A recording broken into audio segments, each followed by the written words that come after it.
Hello everyone, welcome to study village. दोस्तों, आज की वीडियो में लेकर आया हूँ करंट अफेयर का वीडियो टॉपिक है। ये बहुत ही इम्पोर्टेंट है।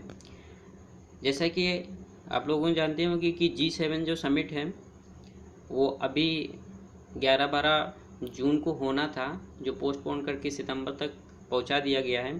तो पहले हम जान लेते हैं G7 समिट जो है, तो G7 में कौन सी कंट्रियां हैं और क्या है। और यहाँ तक कि यूएसए जो प्रेसिडेंट हैं ट्रम्प साहब, उन्होंने कहा है कि इसका एक्सपेंशन होना चाहिए। तो क्योंकि ये बहुत ही पुराना हो गया है, इसमें एक्सपेंशन और भी कंट्रियों को इसमें इनवाइट करना चाहिए, और ख़ासकर वो रशिया को भी इनवाइट करना चाहते हैं। तो सबसे पहले हम जान लेते हैं कि इससे पहले ये जो G7 है, तो G7 जो है वो पहले G8 हुआ करता था, क्योंकि इसमें रसिया भी इंक्लूड था। लेकिन क्या हुआ कि 2014 में रसिया को इससे अलग कर दिया गया, और अलग करने का वजह ये है कि उसने क्रीमिया में जो था उसका एनेक्सेशन कर लिया, अपना हथियार लिया, और इस तरीके से कुछ इंटरनेशनल जो रूल्स है, नॉर्म्स है, उसको उसने डिसरेस्पेक्ट किया, इसलिए उसको इस समिट से हटा दिया गया था। तो यहाँ पर G7 में अभी हाल फिलहाल में कंट्री कौन कौन से हैं? फ्रांस है, जर्मनी है, और इटली है, और जापान है, यूके है, और यूएसए है। तो ये 7 कंट्रियां हैं। अब यहाँ पर इंडिया को भी अब जो अभी मीटिंग जो होनी है, तो वो मीटिंग है 46th मीटिंग है, जो कि इसका होस्ट यूएसए करेगा। और इसके पहले जो 45 जो मीटिंग हुई थी, 45th मीटिंग थी, वो फ्रांस में हुई थी और होस्ट किया था। और इसके बाद में जो होना है 47th, तो जो 47th होगी तो वो जा कर के यूके होस्ट करेगा। तो यहाँ पर जान लेते हैं कि जो ट्रम्प हैं, तो उन्होंने ये कहा है कि इसका एक्सपेंशन होना चाहिए। एक्सपेंशन के लिए उन्होंने 4 कंट्रियों को सजेस्ट किया, रसिया है, साउथ कोरिया है, इंडिया, ऑस्ट्रेलिया है। तो इसमें से कुछ कंट्रियाँ, क्या सारी कंट्रियाँ जो यूरोप यूनियन कंट्रीज हैं, वो रशिया को डिनाई कर रही हैं कि वो दोबारा ज्वाइन नहीं करें। अगर वो दोबारा ज्वाइन करते हैं तो हम अपना वीटो भी यूज कर सकते हैं। तो इसमें से खासकर जो इसका अपोज कर रहे हैं, विरोध कर रहे हैं, वो हमारा यूके और कनाडा है। तो यूके और कनाडा हैं जो कि इसको अपोज कर रहे हैं। तो यहाँ पर हम समझ लेते हैं कि क्या है कि ट्रम्प जो हैं वो पुतिन को इनवाइट कर सकते हैं। तो अब यहाँ हम ये जान लेते हैं कि ट्रम्प जो हैं, तो अगर ये अपोजिशन में होंगे, उसको एंट्री को बैन करेंगे रसिया की, तो रसिया एज अ गेस्ट यहाँ पर इनवाइट होकर के आ सकते हैं, और बाकी वो परमानेंटली मेंबर नहीं हो सकते हैं। तो यहाँ पर हम ये क्या है कि Trump invites the Putin UK and Canada who leads a Sunday on the not supported Russian re-admission to group है। तो यहाँ पर यूके और कनाडा जो हैं वो ये सपोर्ट नहीं कर रहे हैं कि जो रशिया है वो रीएडमिशन इसमें ग्रुप में एंट्री करें। और यहाँ पर पहले अभी मैंने बताया कि जैसा कि पहले क्या था, पहले ये ग्रुप जो था वो G8 था, लेकिन 2014 में इसको रशिया को अलग कर दिया गया था। मेन कारण था एक्सटेंशन ऑफ क्रीमिया। तो क्रीमिया क्या था, ये यूक्रेन का पार्ट था, तो जो को रसिया ने उसको हथिया लिया था।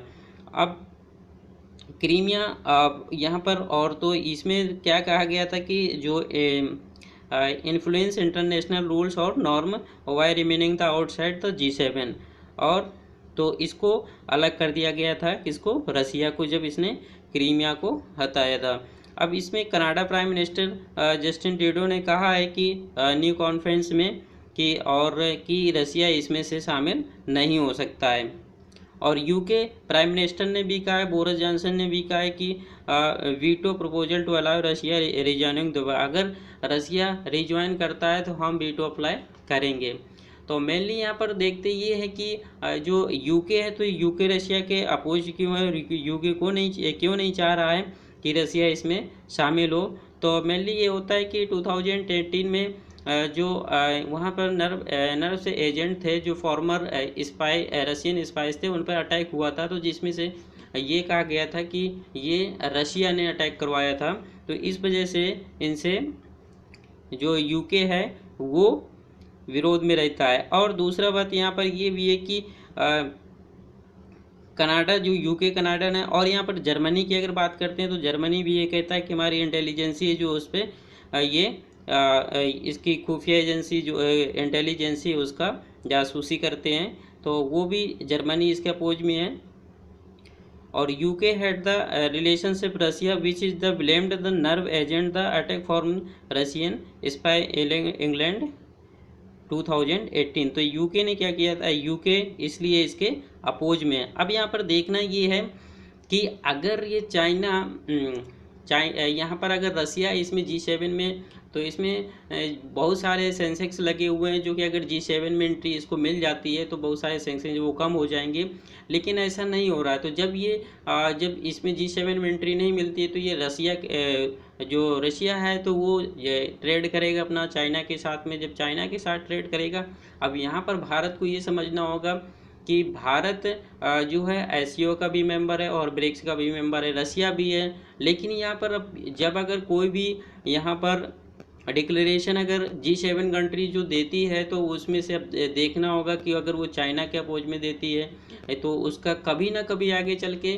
टकराव जो होगा। जो इस समय रसिया और इंडिया के अच्छे रिलेशन हैं, इंटरनेशनल रिलेशन बहुत अच्छे हैं, तो अब वहाँ पर क्या होगा कि वो सपोर्ट अगर चाइना करेंगे कभी रसिया, और क्योंकि उसका ट्रेड उससे ज़्यादा होगा और इंडिया अपोज में होगा, तो फिर क्या होगा कि आपस में कभी ना कभी टकराव होगा ही रसिया और इंडिया का।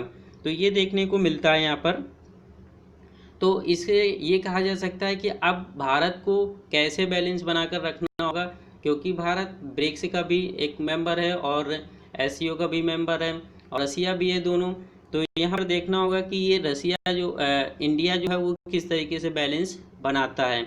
तो मेन कारण यहाँ पर यही है कि रसिया की एंट्री यहाँ पर कनाडा और यूके जो है वो एकदम मना करते हैं उसको कि एंट्री नहीं होगी। और रसिया ये चाह रहा है कि अगर एंट्री हो जाती है तो तो बहुत सारे जो सेक्शंस लगे हुए हैं वो कम हो जाएंगे। और ट्रंप इसलिए चाह रहे हैं कि ट्रंप इस समय चीन के विरुद्ध हैं। तो चीन के विरुद्ध हैं, एक समय ये कह सकते हैं कोल्ड वार चल रहा है चाइना और यूएसए के बारे में। तो वो समझ रहे हैं कि अगर रसिया साथ में आ जाता है तो जो चाइना है वो अलग थलग पड़ जाएगा और जिससे कि वो कमज़ोर हो जाएगा उसका रेट। लेकिन ऐसा दिखता नहीं है, क्योंकि यहाँ पर जितनी भी यूरोपियन कंट्री हैं और कनाडा और ये यूके हैं तो ये एंट्री नहीं करने देंगे। तो आई होप कि ये वीडियो आपको अच्छा लगा होगा, और इस वीडियो में इतना ही। अगर वीडियो अच्छा लगा है तो शेयर करिए और लाइक करिए, चैनल को सब्सक्राइब करिए ताकि आपको डेली ऐसे करंट अफेयर की वीडियो मिलते रहें।